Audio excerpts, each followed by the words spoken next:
సంగారెడ్డి జిల్లా additional SP Sanjay రావు Patancheru police స్టేషన్లో ఏర్పాటు చేసిన ప్రెస్ మీట్లో మాట్లాడుతూ పటాన్చెరు మండలం ఇంద్రేశంలో ఎరుకలి పోచమ్మకు చెందిన 200 గజాల ఫ్లాట్ను నర్సాపూర్కు చెందిన తిమ్మారెడ్డి విభూషణ్ రెడ్డి రాళ్లకత్వ గ్రామానికి చెందిన రొయ్యపల్లి గోపాల్ ఇద్దరు కలిసి కబ్జా చేయాలనే దురుద్దేశంతో నాగధర లక్ష్మణ్ వద్ద నుండి కొనుగోలు చేసి joint registration చేయించుకున్నారన్నారు.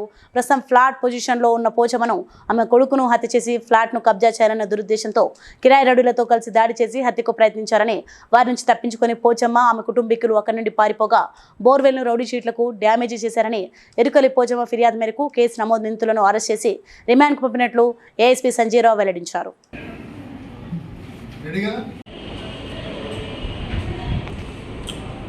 Sangareddy district Patancheru Indresham విలేజ్లో కొన్ని ల్యాండ్ ఇష్యూస్ ఉన్నాయి, చాలా కాలంగా జరుగుతున్నాయి.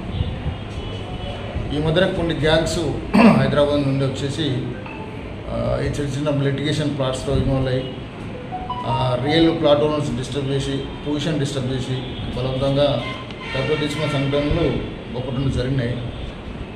వాటిలో ఒకటి ఇంద్రేశంలో ఎరకల్లి పోచమ్మకి చెందిన ఒక ప్లాట్ ఉంది.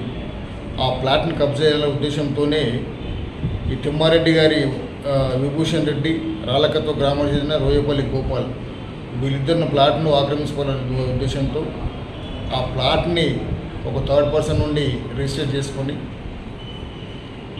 ఆ ప్లాట్ ఓనర్పై దాడి చేసి వాళ్ళని చంపడానికి ప్రయత్నించినారు. ఆ ప్లాట్లో వాళ్ళు వేసుకున్న బోరు, వాళ్ళు అవన్నీ కూడా డ్యామేజ్ చేయడం జరిగింది. వాళ్ళందరి మీద 307 కేసు, తర్వాత 386 ఐపీసీ, 447, 427 కేసు పెట్టడం జరిగింది.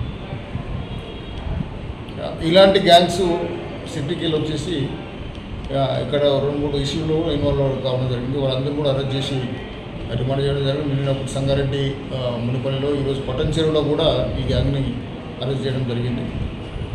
ఎవరు కూడా ఒక ప్లాట్ ఇష్యూ, ఒక ల్యాండ్ ఇష్యూ ఉంటే ఒకవేళ సివిల్ కేసు ఉంటే కోర్టుకు పోవాలి, క్రిమినల్ కేసు ఉంటే పోలీస్ స్టేషన్ రావాలి. అంతేగాని ఈ గ్యాంగ్లను కిరాయి తీసుకుని వచ్చేసి ఈ విధంగా బలవంతపు దౌర్జన్యాలు దిగితే మాత్రం ఖచ్చితంగా వాళ్ళందరినీ కఠిన చర్య తీసుకొని జైలు పంపడం జరుగుతుంది.